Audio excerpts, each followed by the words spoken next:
Okay, last but certainly not least, I would like to introduce to you Camiel van Winkel. It's great to have him here. He's really one of the most interesting Dutch art theorists. And with him, we will move beyond the contemporary. Camiel is a professor in visual art at the Academy in Sint-Joost in Den Bosch and Breda. And he teaches also art theory at St. Lucas University College of Art and Design in Brussels. He published several books. One of his most known books is Moderne Leegte over kunst en openbaarheid. It's Modern Emptiness about art and publicness. Another book of him is The Regime of Visibility. And he also wrote a very interesting essay called The Mythe van het Kunstenaarschap, The Myth of Artisthood. His latest book just came out. It appeared last month, I think. It's called During the Exhibition, the gallery will be closed, Contemporary Art and the Paradoxes of Conceptualism. Well, I think the range of topics illustrates a little bit his attitude as a researcher. He's preoccupied with different fields, in my feeling, but there are always some overlaps. And I think that during the last couple of years, he's really involved with researching the different conceptions of artisthood. Also, a report came out about that research. You are actually doing that with your research group, and that's called the hybrid artist. But the conceptual roots of contemporary art is definitely another very important topic of Camiel. So, contemporary escapism.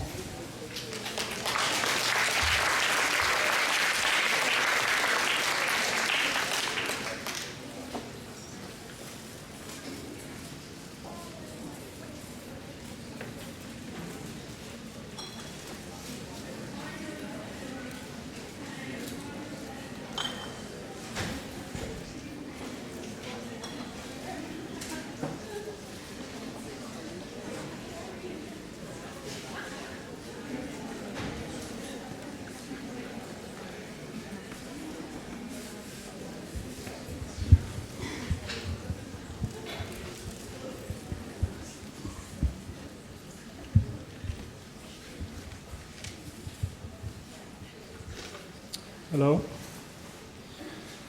Thanks for coming on this beautiful day.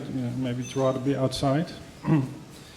I was asked to come and torture you a bit with some theoretical perspectives. Of course, I never do that.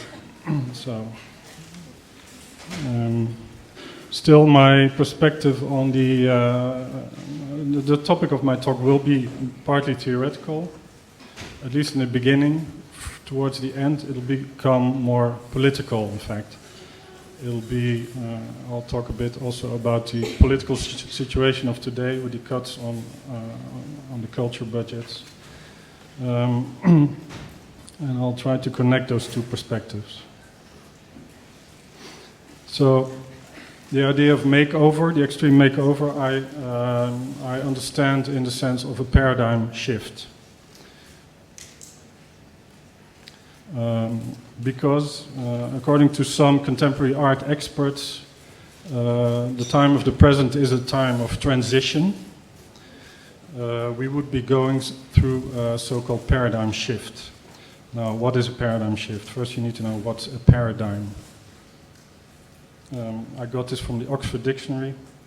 A conceptual or methodological model underlying the theories and practices of a science or discipline at a particular time, hence a generally accepted worldview. Paradigm shift. A conceptual or methodological change in the theory or practice of a particular science or discipline. In the extended sense, a major change in technology, outlook, etc. So, although this term paradigm shift originates in the philosophy of science, it has also become a popular term in other fields, like the social field, the cultural field, and the artistic field. And I noticed that paradigm shifts are always announced in a particular type of language, maybe even with a particular tone of voice. I'm going to demonstrate this by presenting two examples of texts that announce a paradigm shift, recent texts. In order to give a sense of what's at stake, I have to quote them at length. So please bear with me. It's going to be really long. So there's two paradigm shifts. This is the first one. Paradigm shift number 1.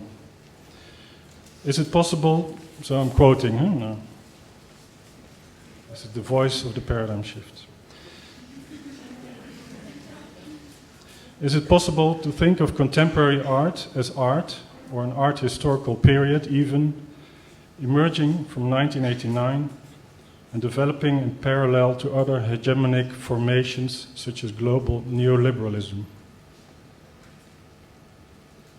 Could it then be argued that, in sync with the current seismic shifts in society, politics, and economy, it now also faces, if not a dead end, then a number of challenges that take it to task?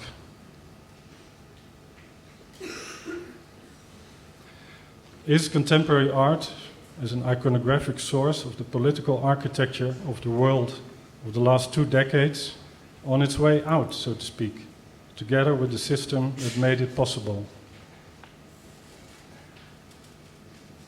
What kind of challenges and possibilities might then lie before us in the space of art in times like ours? Can we speculate collectively on how to move beyond the present confines of contemporary arts practices and begin articulating what can appear from its formerness?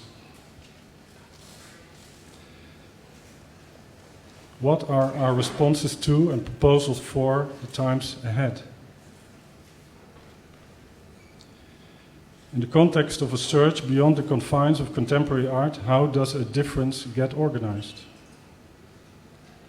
What established and developing possibilities in the entangled field of artistic, intellectual, and activist practices are generating structures other than those that exist for research, production, and dissemination? How have the strategies of contemporary practitioners changed, and how are new possibilities within and beyond the field of contemporary art constituted? Are new models of small translocal organizations already being created that are outside of the known forms of artistic self-organization, art institutions, and aesthetic disciplines? To what extent is the field of contemporary art still of relevance to the far-reaching practices of self-organized collectives? And how have these group initiatives changed the field themselves? What emerging propositions are being articulated in response to these modes of cultural production? How can we arrive at a deeper understanding of the possibilities at hand by looking at a set of concrete practices that function as meaningful interruptions of the business-as-usual model that has been established over the course of the last 2 decades? So there was one text, one example. Here's the second one. We are moving on from a century in which the radical in the arts largely adopted principles of separation, negativity, and disruption as strategies of change.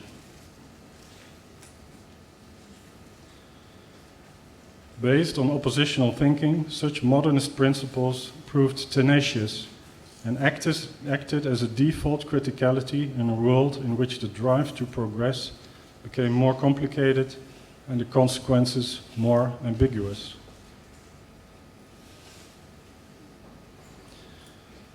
A changing reality is apparent in a renewed attention to how things connect, how we relate to each other and to the world we inhabit. Art is part of this growing awareness.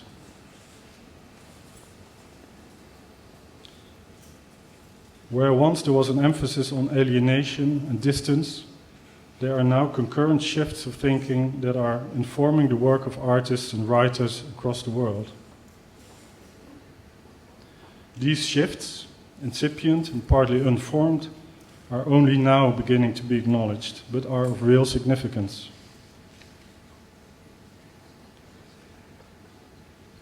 In the arts, as elsewhere, analytical reflection has led to an understanding that human beings are highly dependent upon our often overlooked relationships with others and with our common world.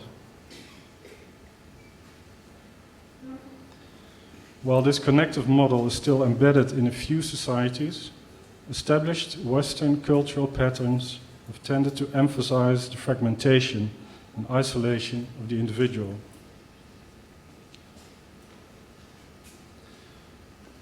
As a result, there are relatively few remaining models of participatory forms of perception and sensibility.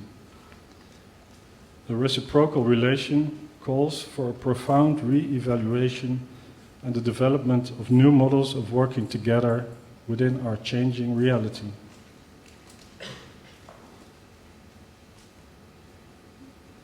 One of the things that art can do is to allow us a space for such attention, for thinking together that is open-ended.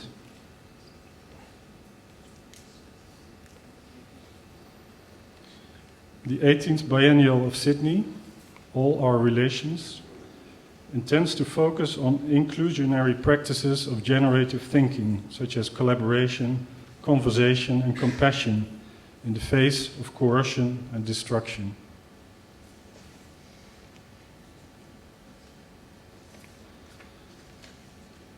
With the creation of conditions for an encounter in consonance with our surrounding world, this event will bring emphasis to what is already happening at large.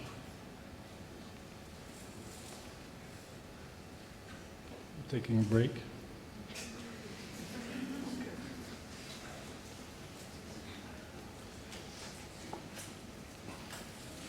Continues.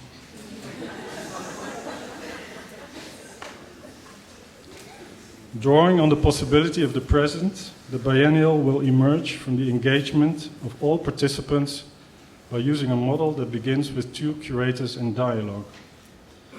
This matrix of conversation will extend to both artists and audiences in a multi-vocal correspondence.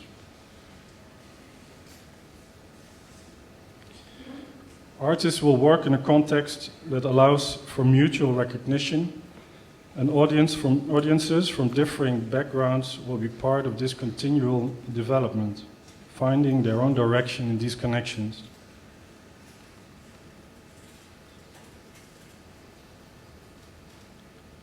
It is in this altered attention to one another, in the meeting and making of ideas together, that constructive consequence can follow.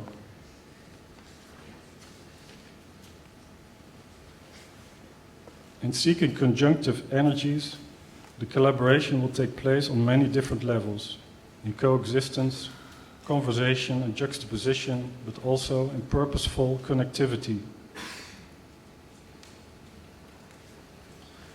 Within this framework of mutuality, recognition and thoughtfulness, disparate ideas, some distantly and some closely related, will be brought together in an exhibition process of composition, much akin to the process of thought itself.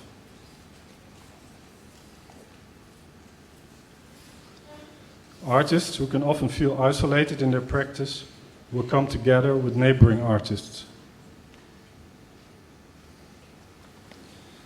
Rather than one work appearing to link to one or two other works, an attunement between all creative impulses will take place in time. Projects will correspond as if evolving from each other and progressing through the sequence of venues and buildings.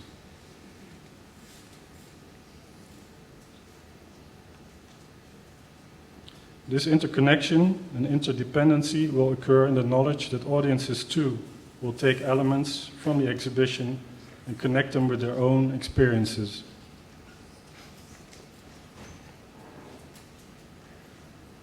In this shared space, the meaning and consequences of the artist's work will be engendered. The 18th Biennial of Sydney will be rooted in storytelling as it is currently being reimagined as a coming into being in relation. In the reciprocity that is storytelling, both teller and listener inhabit the space of the story.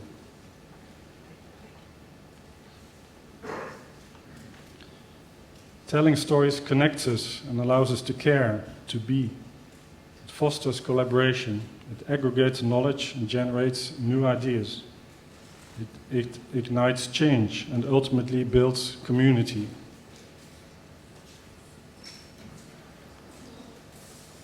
In this matrix, the different projects can be compared to a set of storylines which artists, curators and audiences relate and translate.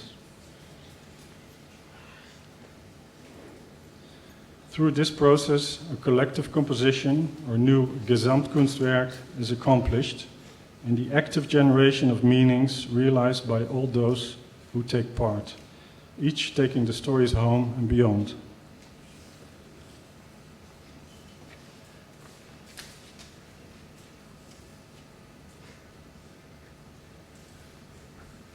So that was really the end.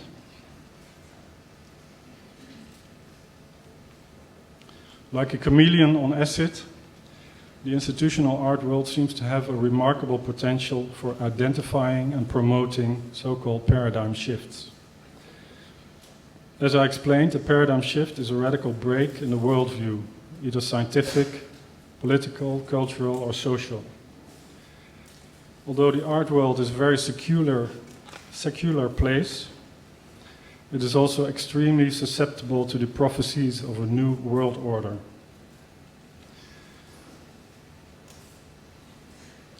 The two examples I just read to you landed in my inbox a week ago, only 4 days apart. The first one is the announcement of the upcoming Former West Research Congress to be held in Vienna next month. And as you can see, the theme of that Congress is beyond what was contemporary art.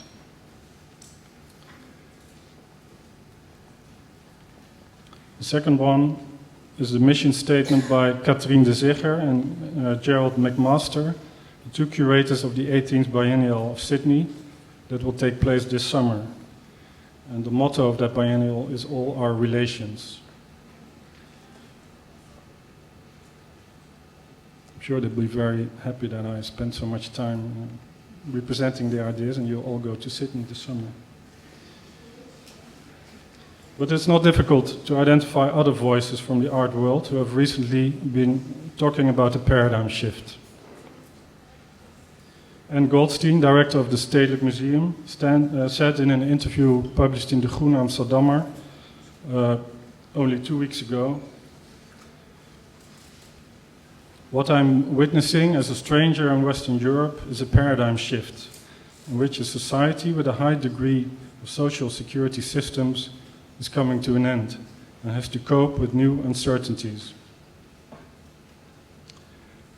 Charles Esche, director of the Van Abbe Museum in Eindhoven, who is here on the picture with Anne Goldstein, is interviewed in the current issue of Metropolis M, where he says he has the feeling that after many post-periods that we have lived through, like postmodernism, post-colonialism, we are now entering a pre-time, the start of something truly new, a new era. Oddly enough, however, he qualifies this new paradigm or perspective by saying that no one knows what to do. There's no longer any arrow pointing the way, no idea where we're actually headed, and therefore no sense of wanting to sacrifice for it, unquote. Wasn't that exactly characteristic of postmodernism? I wondered.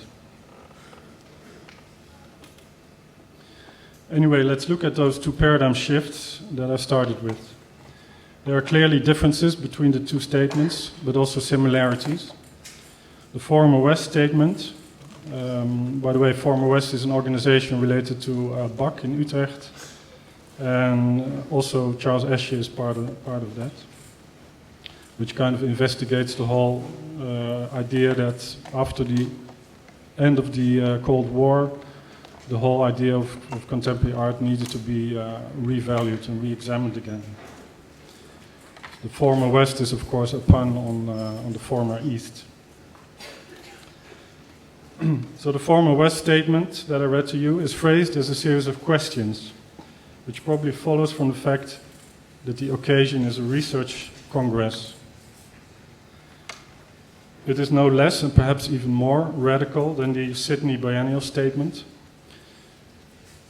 And I think it implies that contemporary art is a thing of the past. Contemporary art came into existence, it is implied, in 1989, the year the Berlin Wall came down and globalization kicked off.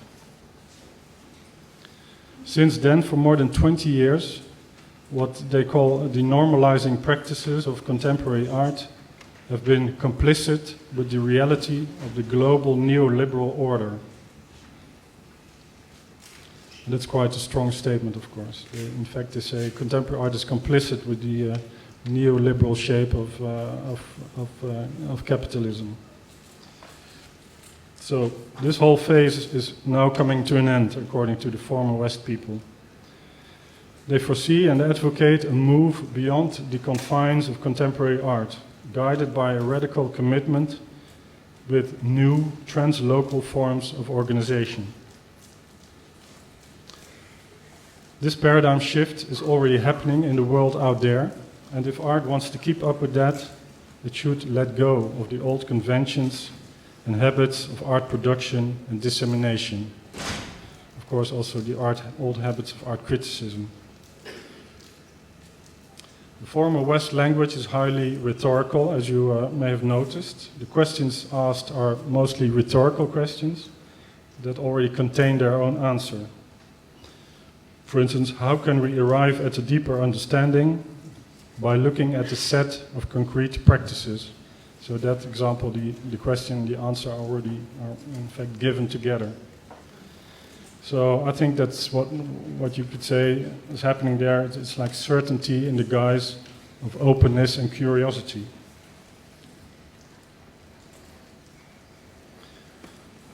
The mission statement by the Sydney Biennial curators is phrased in a different key. It's softer, I would say, more woolly, less aggressive, and also less rhetorical. But their language is a bit like the language of welfare workers. It's the bureaucratic lingo of community building. A type of language meant to change reality by obscuring rather than clarifying it. De Zeger and McMaster, so the Sydney curators, characterized 20th century art as antagonistic, negative, critical, and always aimed at rupture and separation. According to them, these critical strategies no longer work in a world that is increasingly complex. The Biennial of Sydney is supposed to be part of a turn towards an artistic and curatorial model that is inclusive rather than exclusive. That no longer alienates people from each other, from art and from the world, but that brings together and connects.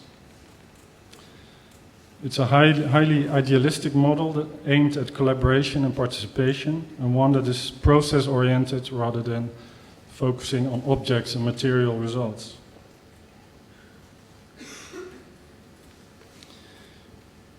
So the two paradigm shifts have two different starting points, it would seem. The first one is supposed to be a break with the paradigm of contemporary art. The second one breaks with the paradigm of the avant-garde, the modern avant-garde. Still, I think that the nature of these two shifts is to some extent comparable.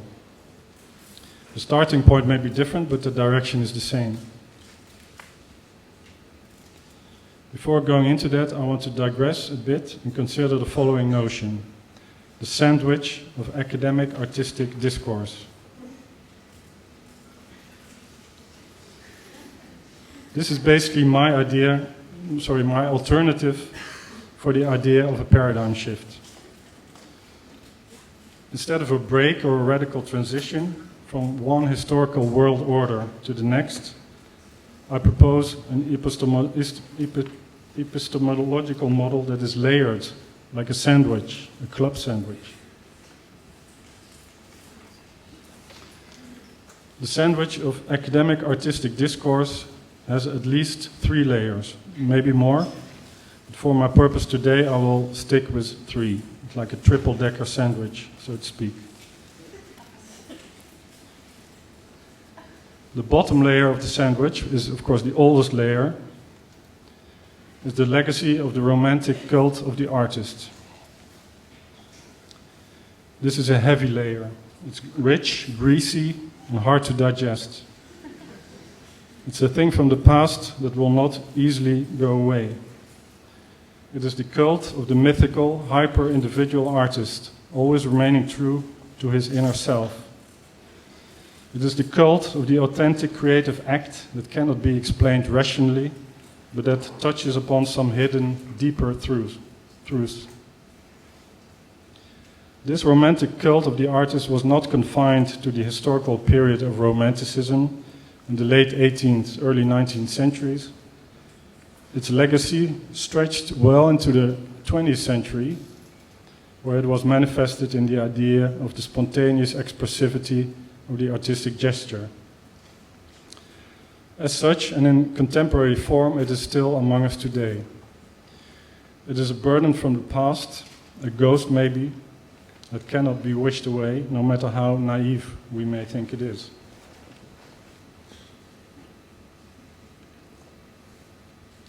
The second layer of the sandwich, I'm slowly building it up. The second layer is the layer of post-structuralism. I will not go into this in detail, don't worry, nor discuss whether this term in itself is accurate. There's a lot of debate about that.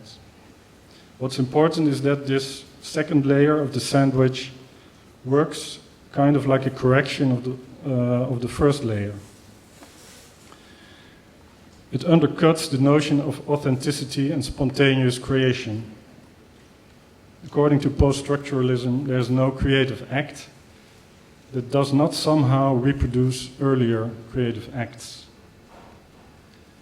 The artist or the author never owns his or her work.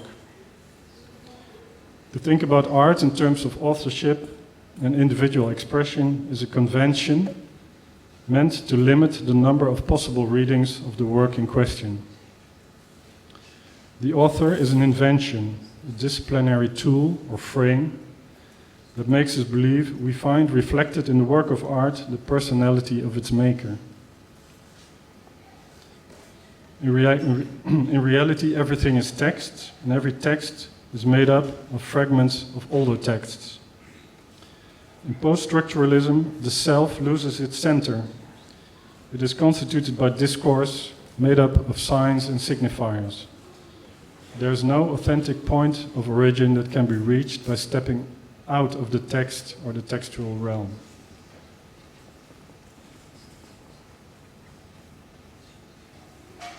The third layer of the sandwich is the top layer. It is the most recent layer and also the most academic layer, I think. I would describe it as the layer of cultural studies. The term cultural studies represents a specific approach to the academic study of culture that dates from the 1970s.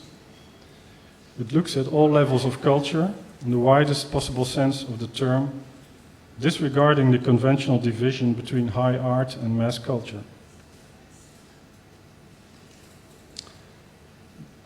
So in this perspective of cultural studies, the production, dissemination and reception of culture are always related to aspects of ideology, class, nationality, politics, economics, ethnicity and gender. From there, the aim of cultural studies is to understand how meaning is produced in specific social and cultural practices. Thus, classical notions of art and aesthetics are challenged by the perspective of cultural studies. Via this third layer, you could say that the critique of the canon and other academic notions have been adopted by the discourse of the art world. As a result, that discourse has become more and more academic in recent years. The trend of artistic research, so prominent nowadays, is a symptom of this academization. Increasingly, the production of works of art is colored by the premises of cultural studies. One of those premises is the idea that every artifact is a carrier of meaning. According to Graham Sullivan, author of the book Art Practice as Research, quote, "Objects carry meaning about ideas, themes and issues. As an object of study, an artwork is an individually and culturally constructed form that can be used to represent ideas and thus can be examined as a source of knowledge. If the work can be analyzed as a carrier of meaning and a source of knowledge, it can also be produced as such. Seen from this perspective, the artist at work is a researcher who researches the meanings that his or her materials carry. And by doing this, the artist produces real knowledge."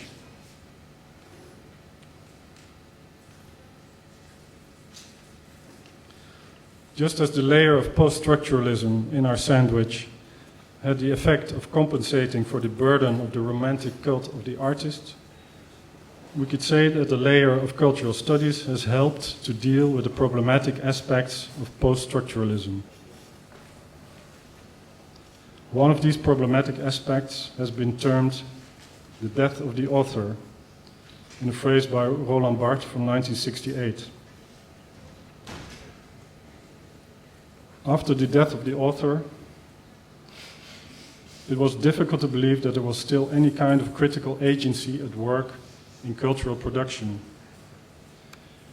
This problem was solved by applying the perspective of cultural studies, which tends to ascribe critical agency to collectives, to classes and communities. So critical agency survived while the romantic myth of individualized authorship was avoided.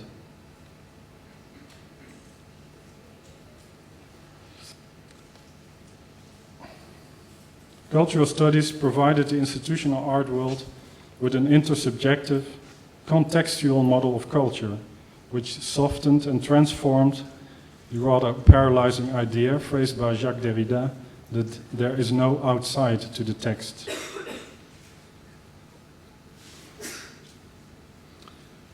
Now, if we take a step back and look from a distance at our sandwich of academic artistic discourse, one thing becomes clear. Adding another layer never had the effect that all the layers would disappear or be replaced. The layers squarely sit on top of one another. They interact, but do not cancel each other out. The sandwich grows in size. The main question is it still edible? What does it taste like? You know what it tastes like. The two statements I started my talk with, that's the taste of the sandwich. Those statements mix the three layers of the sandwich in a rather bizarre way, and the result is something like this. We know it is unfounded to grant artists a special status in society, but we'll do it anyway. Art is less important than the social contexts it separates us from.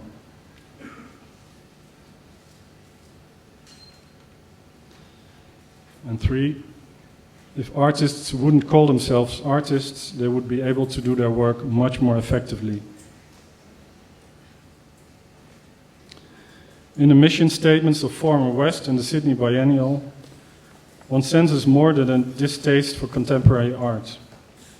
Despite the undertone of hope, change and renewal, contemporary art is practically declared dead, terminated, written off. According to the responsible curators and writers, the system of contemporary art is an insular, closed, self-centered, inaccessible system. It's isolated, fragmented, exclusive, and does not allow for participation and collective action.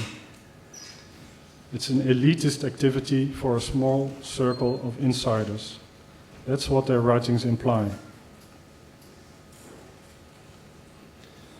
If you compare this anti-art attitude to the anti-art attitude of avant-garde movements such as Dada, for instance, it immediately becomes clear that the current discourse is highly institutionalized and also highly academic. It is pervaded by mannerisms. It focuses on process and form rather than substance. It makes the institutions even more important than they already are, or think they are. My conclusion would be that this so-called paradigm shift is an ultra-academic version, kind of a rip-off of the cultural revolution that historical avant-garde movements used to see as their goal.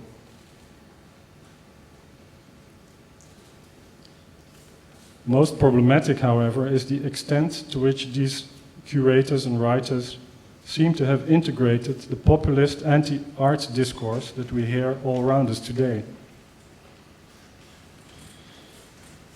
Arguments and reproaches coming from right-wing neoliberal politicians and economists about the elite and inaccessible world of contemporary art have apparently invaded the self-image of the art world, notably the progressive wing of the art world. This may not be immediately evident. The text I quoted from might seem to do the opposite. The Sydney Statement explicitly denounces polarization and emphasizes the will to connect, to bring together, to bridge the gap between advanced artistic production and the public. But this is left-wing populism that, even if it intended to counter right-wing populism, shares its premises and copies its propositions. In the former West Statement, this tendency becomes explicit. No matter how different the call to move beyond the confines of contemporary art is from Geert Wilders' anti-art sentiment, for both sides, artistic autonomy is what they despise and what they want to get rid of.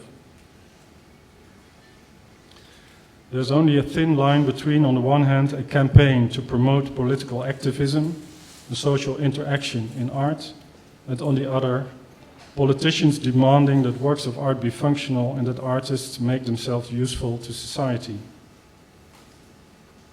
Maybe you think I'm exaggerating.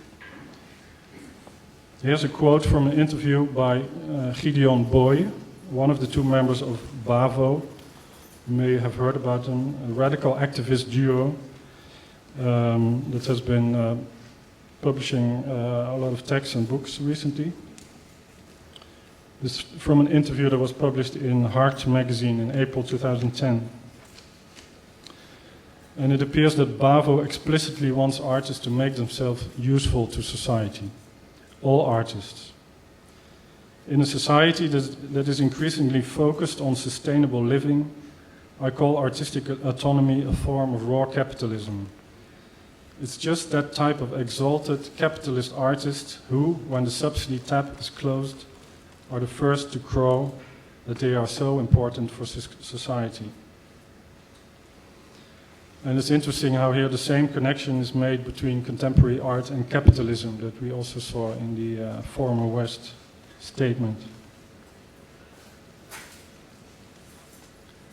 And the interview continues.